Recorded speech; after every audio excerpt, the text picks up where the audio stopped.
Love Harriet Tubman. This is just one of the things that she may have seen in her visionary sight into the future.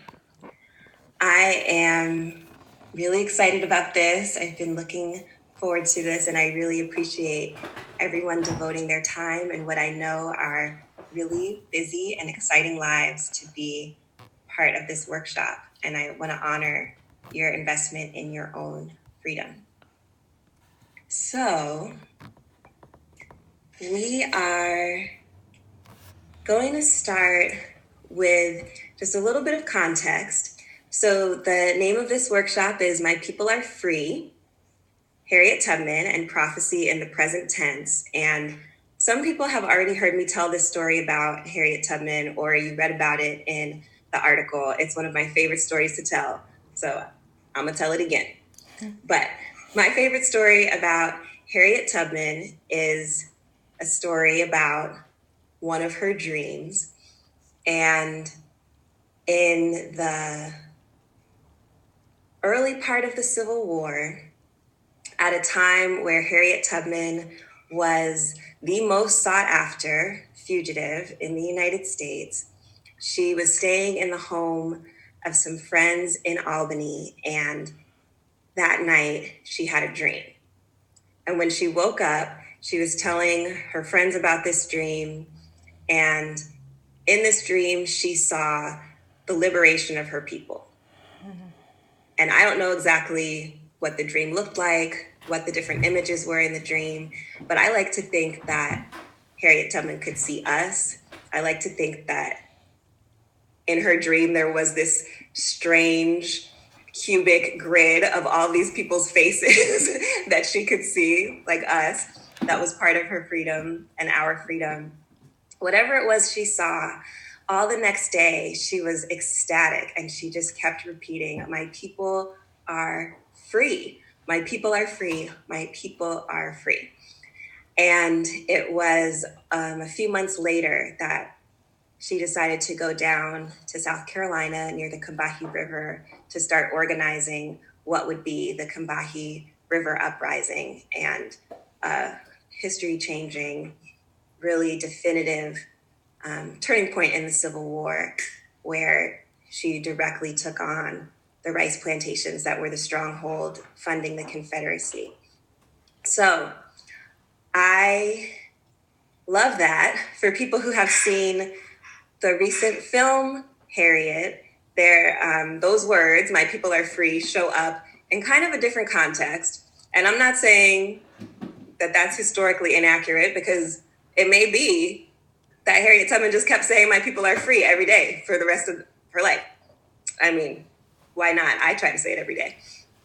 But I wanted to share the context that I learned it in. And if you all see the article, you can see some of the historians that have written about that and read more about it.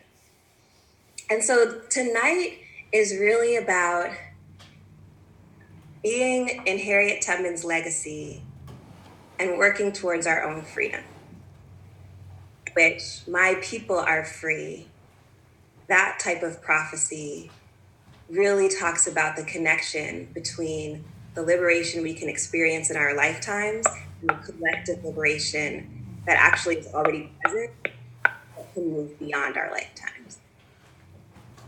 So is that why you all signed up? Is that if this is what you wanted to participate in, you can just nod your head, or just or just pat yourself on the back, or do something that affirms the fact that you're a freedom seeker. Yes. Yes. Yes. Yes. Awesome. I say. Come on, talk about it. Oh, yeah, laugh, yeah. I say. Bring all of that. Yes. And so as we continue to bring ourselves fully into the space, we are going to practice something that I always practice, which is about the link between my freedom and the freedom of my people, which is called dedication.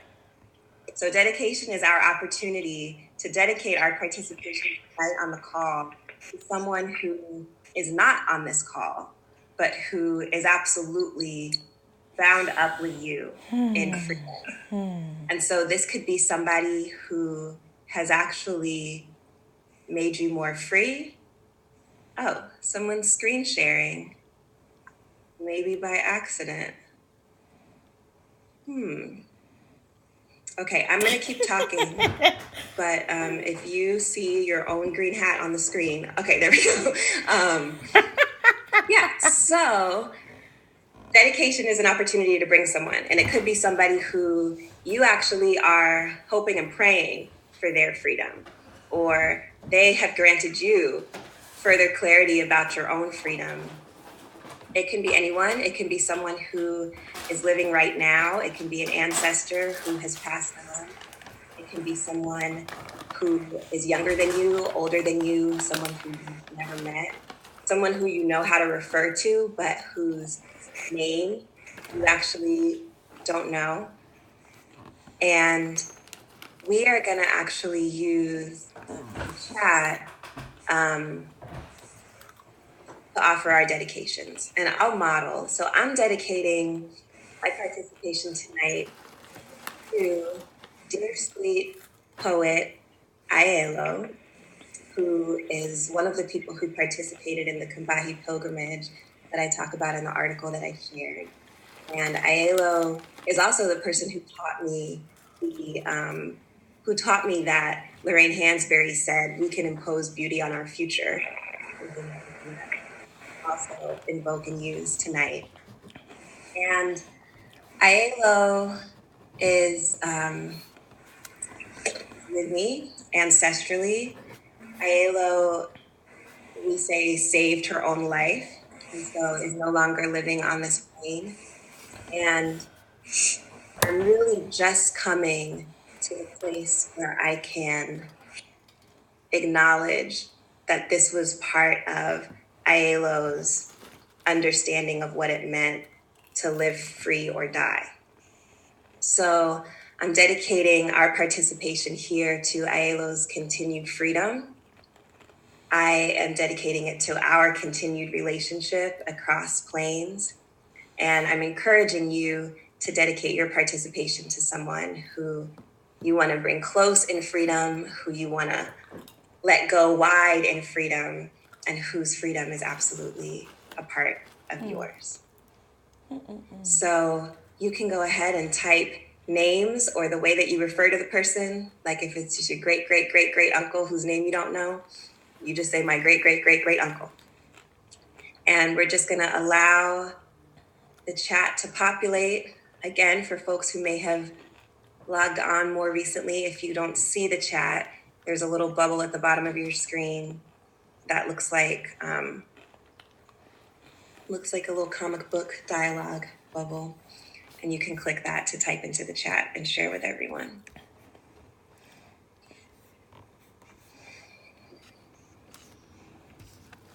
And as we populate the chat, I just acknowledge you to look and see who people are naming, what they're saying, how it resonates for you.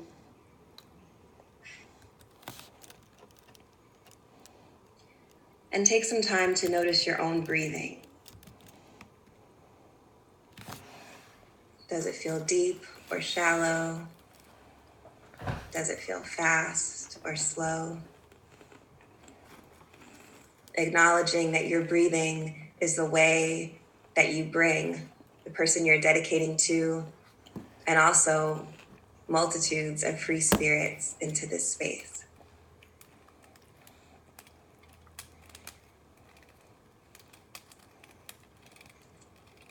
And as we see the beauty that's filling this chat, just acknowledging that whenever we're with other folks in any space, physical or digital, that we move through, we're actually participating with the multitudes they bring with them, the people who have impacted them, the people who they long for.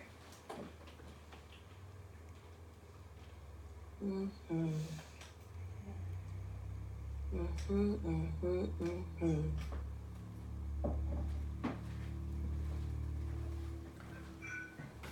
And Zoom doesn't even know how to calculate that. So that's how we can actually gather